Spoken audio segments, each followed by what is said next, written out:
This is a Renegade Media Network podcast. You are now listening to the Counterflow Podcast, a place for dissonant voices and unapproved opinions. You get split in fucking half, but I call him the hologram brass. But I am the center inside the placenta of math. You clash with cyanide gas and die fast. Rhythmical equivalent of solids, liquids, and gas. We smash your sinus with the power of Lord Titus. But I am the virus inside of the iris of Cyrus. Here is your host and humble narrator, Buck Johnson. What's up? Welcome back, you guys. Thank you for making the transition from Death to Tyrants to Counterflow such a good one for me. I got a lot of good feedback last week. I appreciate all of the messages and direct messages and emails and everything like that. Thank you, guys.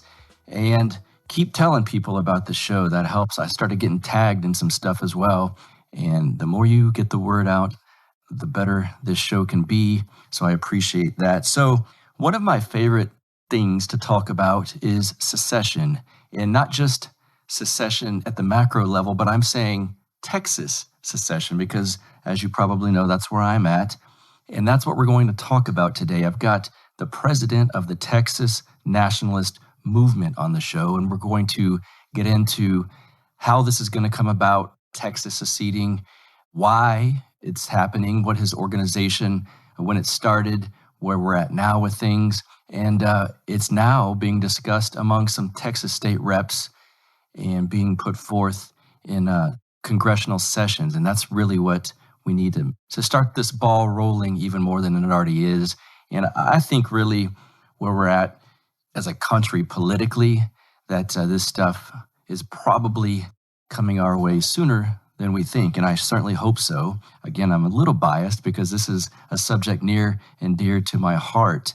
So with me today is going to be Daniel Miller. He's president of the Texas Nationalist movement and has been an outspoken advocate for Texas independence since 1996. As the head of one of the largest and most influential political organizations in Texas, Miller has extensively researched and engaged the issue of self-determination, not just for Texas, but as part of a growing global trend. He's with me here on Counterflow today. Daniel Miller. From the Texas Nationalist movement, Daniel Miller. Daniel, welcome to the show. Hey, thank you so much for having me. I can tell you now that I've got a lot of listeners that are interested in this topic, but specifically, I've got a lot of listeners from here in Texas, where you and I are, that are super interested in this topic. So thanks for being here to discuss it. Oh, I'm glad to be here. And I can imagine that a lot of folks have a lot of questions about Texas independence. Yes, I put in the group on Facebook for this podcast. Fire away with your questions, so we will get to some of those. Of course, I've got my own as well. But let's start with the organization, your part in it. Talk about the Texas Nationalist movement and how y'all came to be and kind of what the mission is.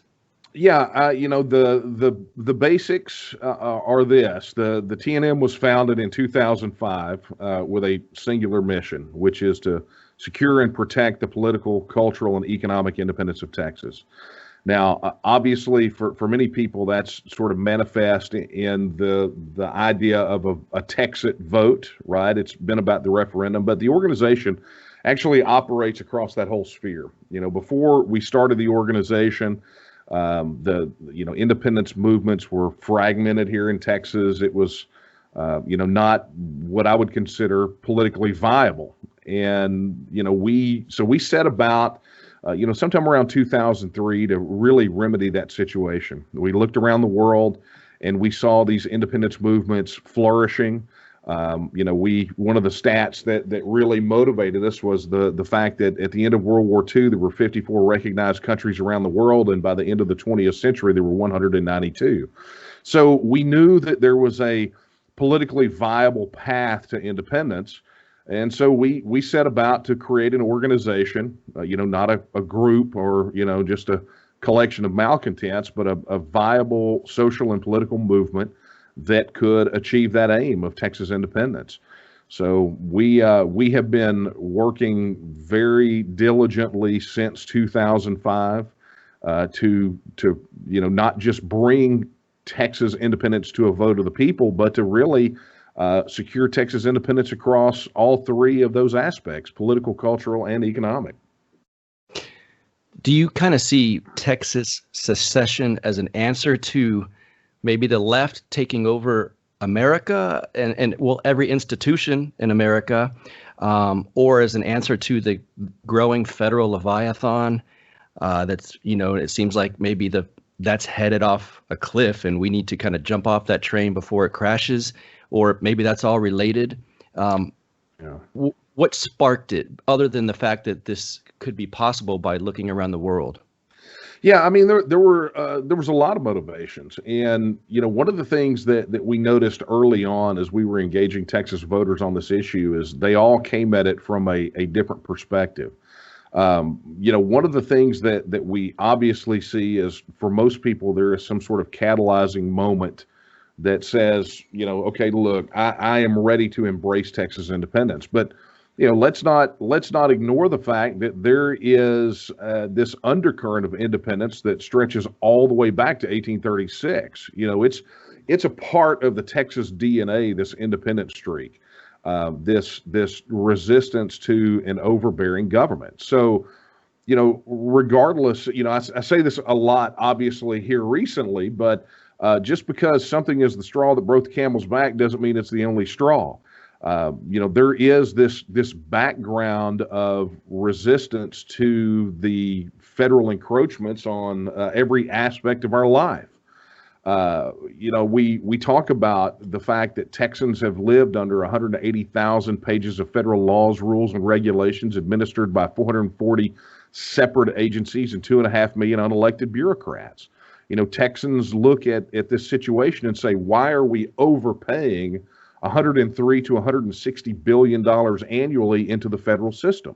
That's the negative economic impact of that is like a Hurricane Harvey event hitting Texas every 9 months. Why are we overpaying into that system to, support programs that we didn't want being pushed on us? So there is this sense among Texans that we would be better off as an independent nation. I think in 2009, there was a poll conducted by Research 2000 that asked that question. They asked if Texans believe that Texas would be better off as an independent nation. And in the midst of that answer, I mean, the establishment was thoroughly shocked at the results, where you saw right at a majority of Republicans, about 45% of independent voters and 15% of Democrats say that absolutely Texas would be better off as an independent nation. Well, it's not much of a stretch from would it be better off as an independent nation to Texas should become an independent nation. So, our work since 2005 has been to engage Texans on this issue, to educate them on the facts about the inequities of the relationship between Texas and the federal government, and to present a viable political path forward to make that happen. Obviously, when you bring up something like secession, you're going to get some pushback from a lot of people. Sure. And, I suppose before yesterday, had I said there's going to be a guy dressed like a Viking sitting in the Capitol building in Washington, D.C., people would have laughed and said, what are you, crazy? So a lot of the stuff you probably hear constantly is, I'm sure it's very surface level, very similar arguments against this movement. What's the main pushback you hear as far as the possibility of this happening, and what's the response? Yeah, it's interesting. One of the things that was very instructive for us was the Brexit debate and referendum, and even back to 2014 with the Scottish independence referendum, right? Because what we saw were similar themes that the opposition brings up, but of course over here, on this side of the Atlantic, they've taken on a different character, and there are some differences. But the argument that Texas could not make it as an independent nation, which was so readily thrown up by what I like to refer to as the Moses Rose Brigade, has kind of evaporated. The opposition loves to, on this issue, live in the 19th century. The Civil War settled it, Texas versus White, the Supreme Court decision. For them, the world stopped spinning in the 1860s. And, that's where they have a tendency to go to. They love to live in the past.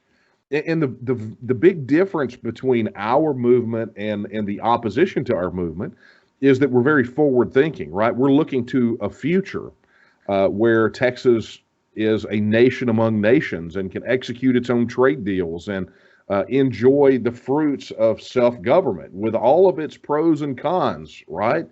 But they seem really stuck in the 19th century and ignore the fact that the world kept spinning.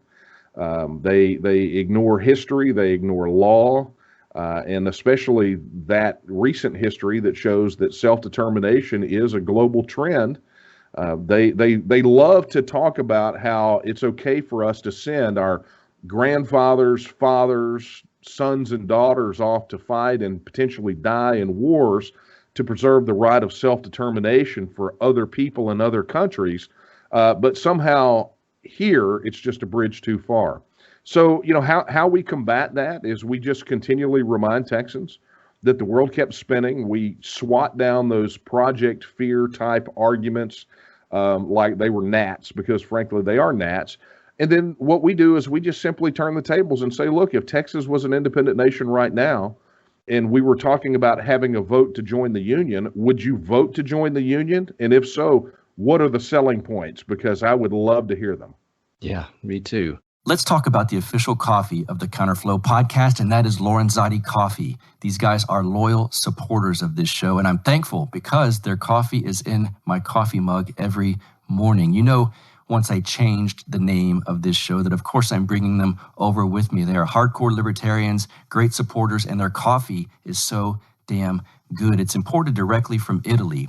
They've got a great shop over at lorenzotti.coffee, LORENZOTTI.coffee. And on there, you can find all kinds of stuff, including this great looking coffee bean grinder that I need one of those.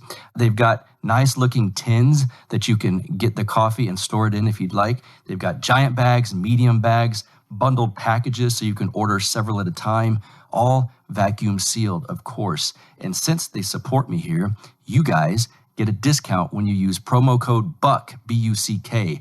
That is promo code BUCK, and you will get 10% off of your order. If you want delicious coffee and you like this show, go to lorenzotti.coffee and use promo code BUCK to get 10% off of your order. You'll be supporting the Counterflow podcast and the great liberty-minded company of Lorenzotti Coffee. I guess there a lot of logistical issues would come up, like what about people on Social Security pensions? There's some U.S. military bases in Texas. I've even heard, I've been a proponent of Texas secession for a long time, and I've heard people say, well, the U.S. military is going to squash it. What are some of the ways to combat those arguments, and as far as logistics go too? Yeah, I mean, look, there are very detailed answers to every single one of those. And of course, we maintain a repository of Texas independence policy issues on our website that we have a whole section for it at tnm.me/Texit. Social Security is an easy one to handle. Short answer on that one is the fact that you can live outside of the United States and collect federal pension benefits. A transition to a different system is handled almost exactly like the United States handles it with the other countries of the world through what are called Social Security totalization agreements. So there are very clear paths forward for all of these allegedly complex issues. But look, I'll tell you how I handle it, and maybe I've just gotten quippy after having been engaged in this fight for 24 years. I encourage people to pull out a globe, spin it, and put their finger down, and they're going to put their finger down on a self-governing independent nation state. And so any assertion that the issues are too complex to work out, what they're essentially saying is that where they put their finger, those people were able to figure out these things, but somehow we can't. And I reject this equivocation, this bowing and scraping to this almighty federal system that somehow can figure things out. I don't think that Albania or Vanuatu are any more capable of figuring out these issues than we are.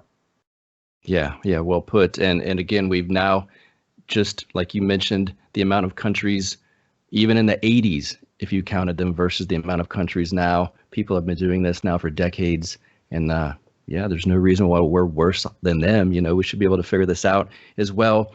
Do you get certain excuses depending on which side of the political aisle some people are? Because I'm assuming some people on the right might throw around the term or point out their patriotism to the United States specifically, versus people on the left might worry about, well, I don't know, there's not going to be a Roe v. Wade in Texas if it was its own country, or you're treasonous or something like that. Depending on where people are coming from, do you hear similar arguments?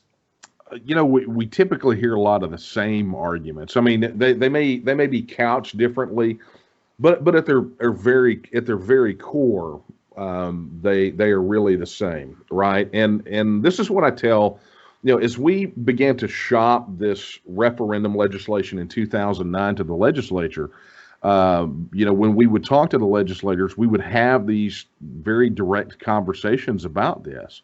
And what we saw in 2014 with the Scottish independence referendum and with the Brexit referendum shortly thereafter, this issue cuts very differently than the typical partisan spectrum, right? On an issue like an exit or a withdrawal from a union, you see some very odd bedfellows. We go to 2014 to the Reuters Ipsos poll about independence, and one of the things that you see is that it's 54% Republican, about half independent, and even 35% of Democrats said that in Texas said that Texas should leave the union. Okay, so the question on a lot of people's minds is, okay, well, where in the heck did that 35% of Democrats come from, and why is this so appealing to independent voters? And the reason is very simple. The harms that we can concretely show that are a result of our continued participation in the federal system hit everyone. They don't look at your voter history to determine whether or not you're going to overpay that $100+ billion a year. The case for Texas independence can be made equally to anyone, regardless of their partisan affiliation.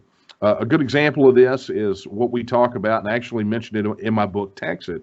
I talk about the studies that came out, one notable from George Mason University, that talked about the impact of federal regulatory accumulation, where the federal government has this really nasty habit of passing a regulation and never repealing it. They just layer it on and on and on. That has an economic impact. And one of the things that the studies have found in relation to federal regulatory accumulation is that, number one, when the notable study was released, the median household income was just a little north of $52,000 a year. In the absence of that federal regulatory accumulation, it would have been about $330,000 a year, right? So we can show that the federal government makes us all poorer to the tune of about 75 to 85% of our earning potential. Then you get into the fact that Texas is disproportionately affected by the federal regulatory accumulation, just like we're one of about a dozen states that overpays into the union. We're disproportionately affected by it, so it hits us even harder. And then really the final straw that we see that cuts kind of across this partisan swath is that federal regulatory accumulation affects goods that would normally be purchased by those at or below the poverty line. Well, what that means is that federal regulatory accumulation disproportionately affects Texas and disproportionately affects the working poor and the poor by destroying that bridge from poverty to prosperity, which is essentially self-employment, right? Starting your own business. That is the bridge from poverty to prosperity. They set the barrier on that bridge so high that what it does is it serves to make the working poor even poorer and drive people from the middle class into that working poor status. So, we see that this issue cuts across all swaths, regardless of previously stated partisan affiliation.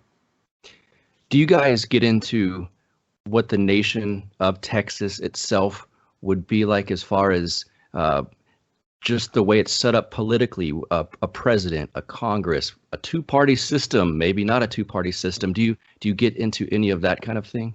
Yeah, I mean, we talk about that, and I think those are fun things to discuss, right? We can look at sort of the post-Texit landscape, and really there are two ways to handle that, that sort of imagineering, if you want to call it that. The first is to look at and see how Texans organize themselves right now, right? When we get down to levels of governance, Texas is a constitutional republic. We have a 3-branch government. We have what is effectively a bifurcated Supreme Court, but that's a whole other topic to talk about one day. But we have a 3-branch government with a bicameral legislature. I mean, we are in all respects a constitutional republic.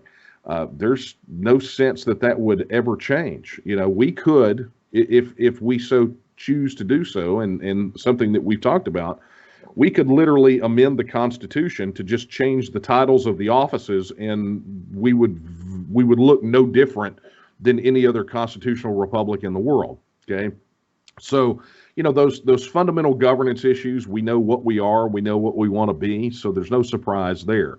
But as for the rest of the post-Texit policy, what will we do for currency? What will we do for our military? Things of that nature. We look at where we are now, what Texans have essentially said that they want in the past, but have been denied by our participation in the federal system. And we can extrapolate from there.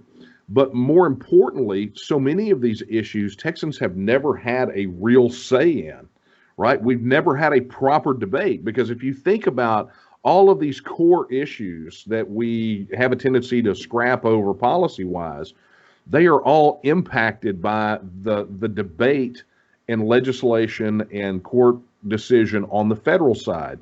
We look at, the Greg Abbott, our current governor, back when he was Attorney General, used to brag about how he sued the Obama administration 60 times. Well, he won, I think, less than a third of those in the federal courts.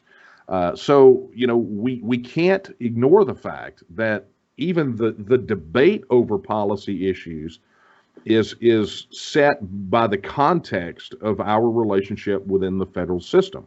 One more thing that I think most people don't understand and I think are shocked to find out is the fact that in the last legislative session, almost half of the bills that were filed in the last session referenced a federal agency, a federal law, a federal regulation, or a federal court decision. They directly referenced, right? So what that means is that half of our legislation is being written by a federal bureaucrat or a K Street lobbyist in Washington, D.C.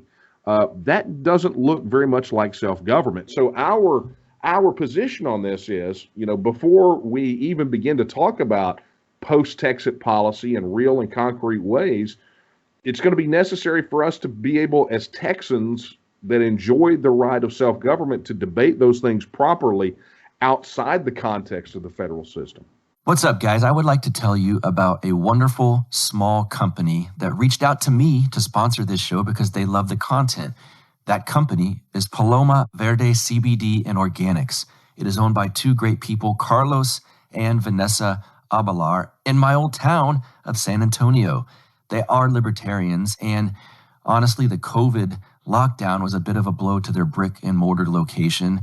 But Carlos has assured me they are tough and will soldier on with business from people like my listeners. That is you guys. They will power on. I trust that for sure. Go check out their website at palomaverdestore.com, where you can find things like their amazing melatonin CBD gummies if you'd like to sleep a little bit better. You can find the sports cream if you've got aching muscles. I know you guys work out constantly. And they've even got CBD skin salve. Of course, they have the CBD extract tinctures for daily use. They have gummies for all occasions, including strictly vegan ones, if that is your thing. You guys know the great anti-inflammatory benefits of CBD. And by the way, all of their products over at Paloma Verde are THC free. They've even got the studies on their website to show exactly that. And so check this out. I told you they're great people. They want to support my show. Here's what they're going to do for you guys. When you use promo code BUCK, B-U-C-K, you will get 25% off of any purchase over $75. You will also get 10% off of your first purchase when you sign up for their emails. So add that up. 25% plus 10% will give you a total of 35% off of your first purchase. You want to support a small libertarian-owned business and support my show at the same time and get a great product that you will love? Go to palomaverdestore.com and use promo code BUCK, B-U-C-K. That is palomaverdestore.com, promo code BUCK. Is there something specific to Texas that I hate the term allow, but allows us to do something like this? Or would it be something that Oregon could discuss? I mean, I know there is the State of Jefferson project up in that area. Is there something specific to Texas to where it would make the process easier? Well, I mean, for us, the process is easier than, say, Nevada. You know, Nevada constitutionally has a prohibition against leaving the Union. Okay. Which is quite interesting, you know, that they needed to include that in their state constitution, right? If it's not something that we can do, right, because the Civil War settled that, then why did Nevada have to include it in their state constitution? But, you know, one of the things that I tell people a lot, and, you know, as you can imagine, I deal with a lot of international media, a lot of domestic media that's outside of Texas. And what I tell them is that every state in the union should be having this conversation right now and asking themselves whether their interests are best served as part of the federal system. You see, one of the things that really shocks people is that when I wrote Texit and when I talk about the issues that I talk about, you know, in the book, and then what we talk about in the T&M, those issues are not necessarily unique to Texas. So there are some common motivations, and there may be some different ones for different states. But what's even more shocking to folks is I tell them, look, the rationale for states having this conversation is important. But what's more important to understand is that every state enjoys the right of self-government and self-determination. You know, here in Texas, it's easy for us. Article 1, Section 1 of the Texas Constitution, a post-Civil War Constitution. In Article 1, Section 1 ends with the words that the perpetuity of the Union depends on the right of local self-government unimpaired to all the states, right? So we have a criteria that exists for our continued participation in the Union. And then Article 1, Section 2 of the Texas Constitution, which echoes the sentiments of Thomas Jefferson and the Declaration of Independence, it says that all political powers inherent in the people, and they have at all times the inalienable right to alter, reform, or abolish their form of government in such manner as they may think expedient. So, you know, it is very clearly spelled out our criteria for continued participation in the Union, and then the reservation of our right of self-determination. So for us, that means, you know, at a minimum, the people of Texas have to go vote on the issue. But beyond that, this is not a mother may I clause. We don't have to beg for permission from anyone to do this. This is a decision for the people of Texas and the people of Texas alone. Yeah, thank you for, I'm glad to hear you say that, because I have seen it said in post threads and whatnot by people that are against this. You can't do it. Our, you know, like you said, the Civil War solved it, or the Constitution won't allow it. And I keep thinking, like, that's almost like telling your ex-wife that she can't date someone. It's like, we've done this. We don't need permission anymore, kind of thing. But let me ask you, on that note, how would this happen? How do you envision it happening? Do we have to have a vote on it, or what do you see? I know Representative Kyle Biederman has kind of signed on to this project. Is that what it's going to take, is some people within Texas government pushing this forward? Yeah, I mean, ultimately, we have to follow a legal process to make this happen, right? I mean, the quickest way to derail this effort is to try to pitch some extra legal process, right? So we have to go through and we have to follow the law. Okay, so what that means for us is, and I mentioned this a moment ago, because of Article 1, Section 2 of the Texas Constitution, this issue has to be put to a vote of the people, right? It's got to end in a referendum. The challenge for us has been that there is no legislation, there's no statute that allows for this type of vote to happen. So our first step is to create the enabling legislation and get it passed. So the bill that Representative Biederman is filing, which is based off of the legislation that we've been pushing for years, called the Texas Independence Referendum Act, that is essentially what it does. It is enabling legislation that says, okay, look, we're going to have a vote. It'll be on this date. Here's the question that will be put to the people of Texas, and if they vote in the affirmative, here's what those next steps will be. So that's where we're at. And of course, all roads lead through the Texas legislature. With the session starting in 5 days, we're expecting the 87th to be one heck of a roller coaster ride, and are very excited about our prospects. Very cool. I put out a call for questions to some of the people that listen to the show, and so I want to throw some of those your way. Okay. One of them was from someone who's, I believe, would basically be an immigrant to Texas. He wants to know if we would accept people from Michigan. But in all seriousness, is there something you see? What would the immigration process look like? Because I do think if this were to happen, well, let's say it this way, when this happens, that there are going to be a lot of people that say, I'm going. Yeah, it's difficult to say what a post-Texas immigration system would look like, right? I mean, there are a lot of factors, but the major takeaway about that is the fact that for the first time ever, we actually get control of our immigration system, right? I mean, let's be honest. Immigration in Texas right now is dictated by a bunch of politicians who don't live in Texas and don't have to deal with the consequences of their decisions. So we'll have the power in our hands to decide what that looks like. Now, that being said, I think Texans have been very clear on the issue. For the last 15 years, polling has shown that immigration and the border are the number one issue for Texas voters. And what Texans have said time and time again is they want sane, sensible immigration policy coupled with a strong, secure border. So that's what I think that you can expect. I'm pretty sure that an independent Texas will definitely explore an Australian-style point system at some point down the road, so that we can control the flow of immigration and make it make sense for Texas. But Texas has never been an opponent of immigration. We're fine with it. But we have certain concerns about how it's handled, and we know beyond a shadow of a doubt that as long as it stays in the hands of the federal government, it will be completely mismanaged. Yeah, no doubt. And for those outside of our state that aren't familiar with the economy here in Texas, what would a Texas nation economy be built on, and what would that look like? Yeah, Texas has a very diverse economy. Contrary to popular belief, we're not just an oil economy. And look, that's conscious. In the 1980s, after the last oil bust, leaders in Texas took it upon themselves to intentionally diversify Texas economy. And so if you look across the sort of the economic portfolio of Texas, obviously energy and ag are going to be big parts of it, as it has been always.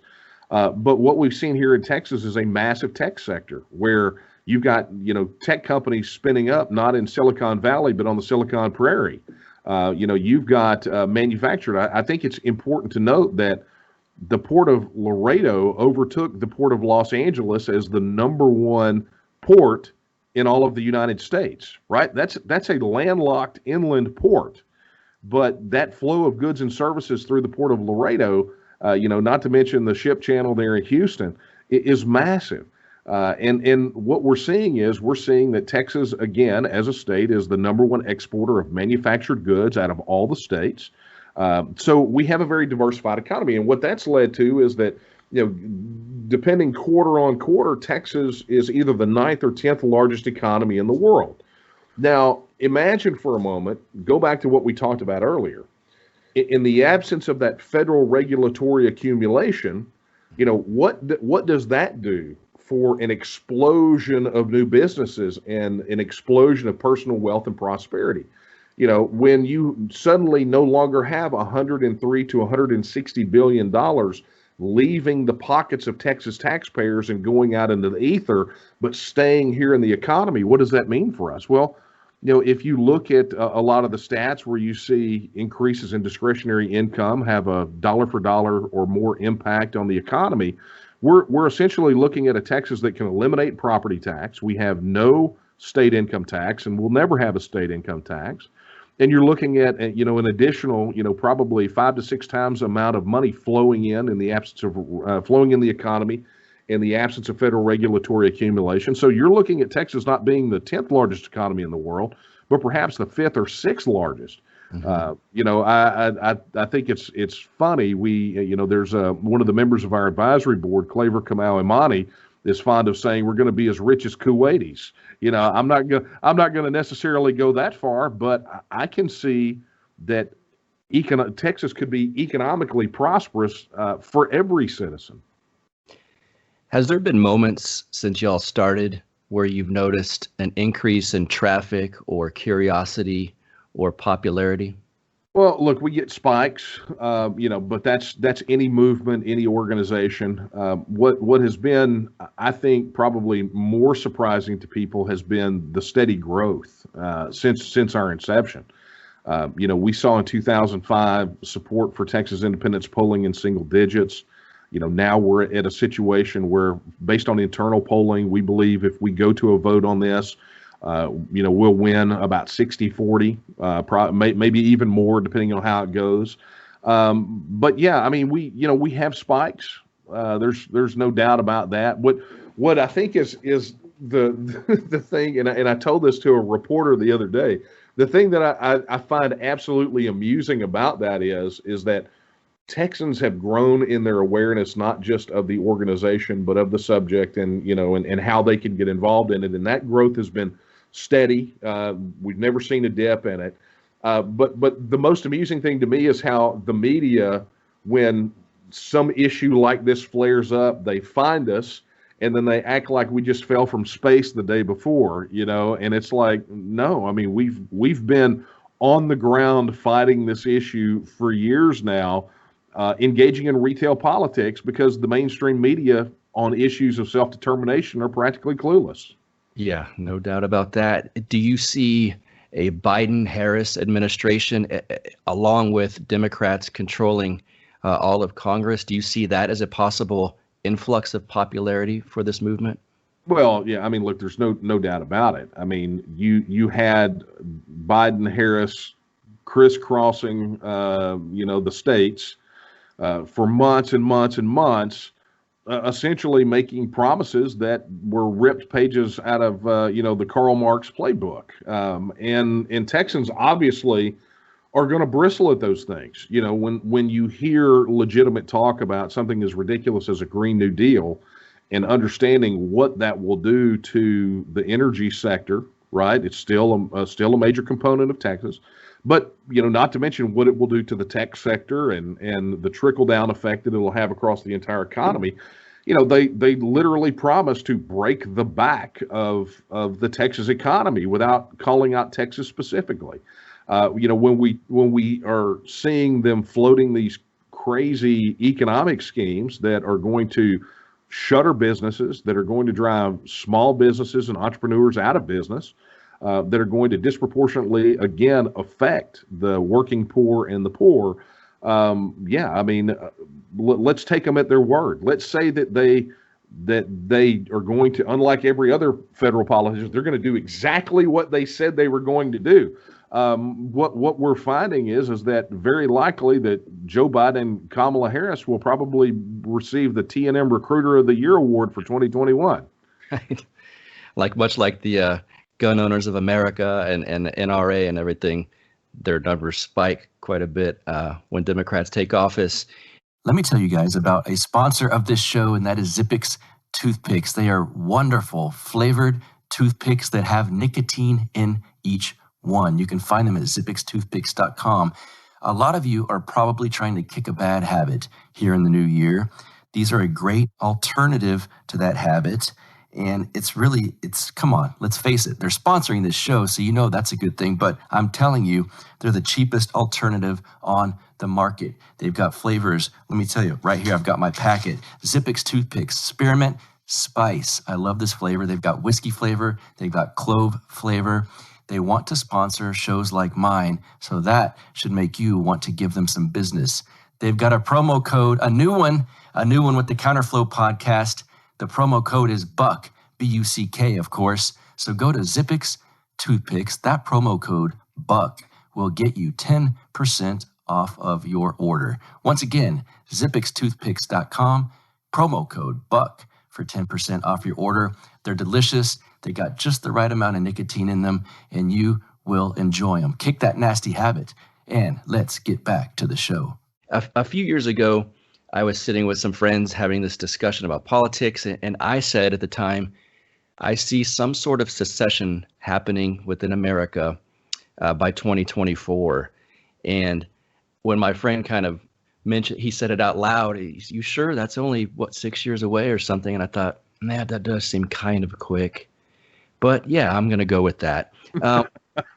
Is there a timetable in mind that you guys have? Do you see it happening in 2 years and 5 years, within a decade?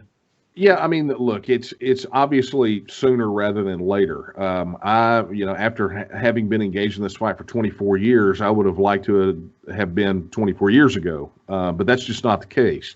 So, what we've done in the organization is we look at milestones, much, not necessarily the calendar as much as the milestones. And we measure that in the growth of support and then obviously legislative action. So we're now 5 days away from the next milestone for us, which was to get legislation on independence filed. Okay. And that's been a hurdle, and a lot of that hurdle is really has been about politicians, elected officials, expressing support behind closed doors, but afraid to be the first one out of the trench, to go out there and lay it all on the line for Texas. So, it's why we're super thankful for State Representative Biederman and his courage in just filing the legislation. So once the legislation is filed, then obviously the next milestone is to get it passed out of the legislature. And then we go on to win the vote. So that's, we look at these milestones, and I tell people, I get asked all the time how long I think it's going to take. And I tell them it takes as long as we let it take. Mm-hmm. I look to someone, I look over to Scotland, and I realize that from the time they became part of the UK to the time that they had the referendum was about 800 years. Not interested in this taking 800 years, but I also recognize the fact that, from the time of the Maastricht Rebellion in the UK to the time of the Brexit vote was about 30 years. Mm-hmm. I know that, the pressure groups to get the UK to withdraw from the EU were about 25 years from the time they started to the time they got it done. And so do I think this is going to take that long? I don't. I just note that we seem to be, from a timetable standpoint, on a very similar track to what we saw in the UK, which would be, in the 90s, you saw this issue rise up. It was a very fringe issue. There were a lot of people that were on board with it, but there was no politically viable path forward. And now here we are kind of at the tail end of the whip, so to speak, where I think things are going to happen quite rapidly. But let me just say this, and I cannot stress this enough for those that are listening or watching, that are supporters of Texas independence. This does not happen passively, right? It is going to take every Texan who believes in the principles of freedom and independence to step forward and be a part of this process. Whether it's something as simple as letting their opinion on it be known to their state representative and state senator at this moment in time, or getting involved with the Texas nationalist movement and helping us reach more Texas voters, that's what it's going to take. We cannot, and to paraphrase Benjamin Franklin, we cannot be expected to be transported from tyranny to liberty on a feather bed. It's going to take effort. We're going to get called all kinds of names, but understand that Texas independent supporters are not alone. We are the majority. We just have to start acting like it. Right. Well put. So then let's get to the Texas nationalist movement, how to join. Are there local chapters? Because I know now there's people listening. I know for certain that are hearing this and saying, I want to become a part of this. So what's your advice on how to do that? Yeah, absolutely. The nerve center of our efforts is our website at tnm.me. That's like Texas Nationalist Movement, tnm.me. There we have an entire section on Texas, all of those issues. But if people want to get more involved, they can register their support on the site. They can become a member of the organization. They can donate. They can volunteer. It is the absolute nerve center and the first stop that I recommend to anyone who wants to get involved in this fight. Also, talk about your book. I want you to plug that as well. Talk about my book. You mean that book? There you go. Just plug away at that. People need this as well. Yeah, it's I actually released a book back in 2011 called Line in the Sand, and it did rather well, and was out of print for a couple of years, and then I was approached by Defiance Press and Publishing, based right out of here in Texas, and they wanted me to get Line in the Sand back in print. And while I was supposed to be working on getting Line in the Sand back in print, I actually wrote Texas, why and how Texas will leave the Union, and said, okay, I know I was supposed to be working on the other thing, but here's this book.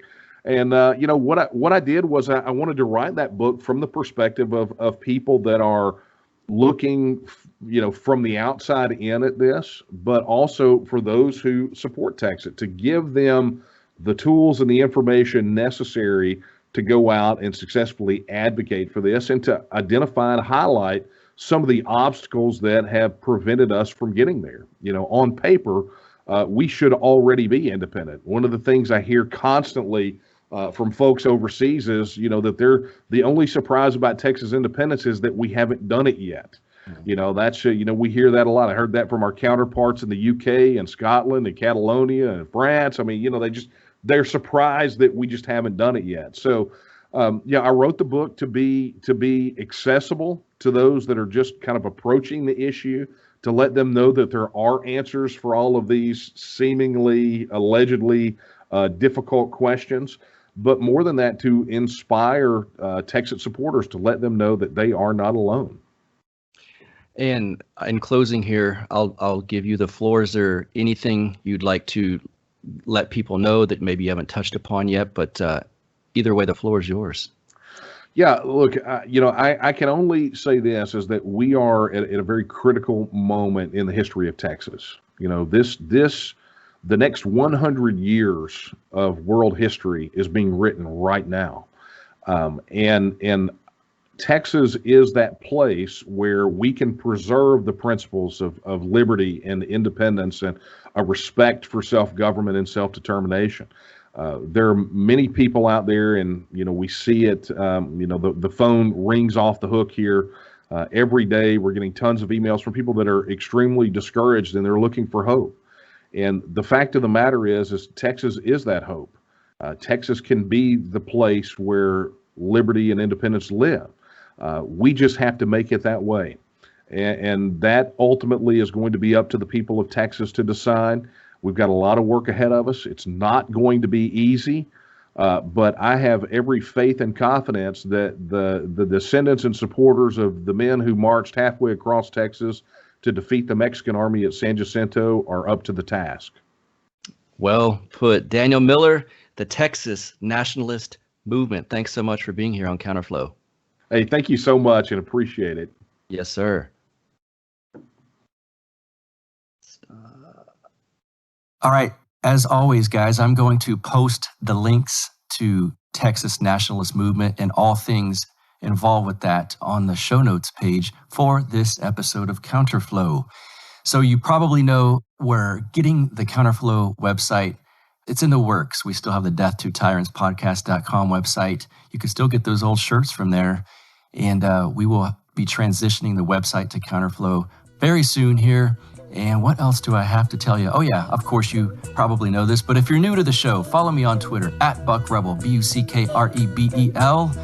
And until next week, you guys have an amazing week. You get split in fucking half, till I call him the hologram wrath. But I am the center inside the placenta of math. You clash with cyanide gas and die fast. Rhythmical equivalent of solids, liquid, and gas. We smash your sinus with the power of Lord Titus. But I am the virus inside of the iris of Cyrus. Like the sound of the Counterflow podcast? Our audio production is provided by Podsworth Media. Check them out at podsworth.com.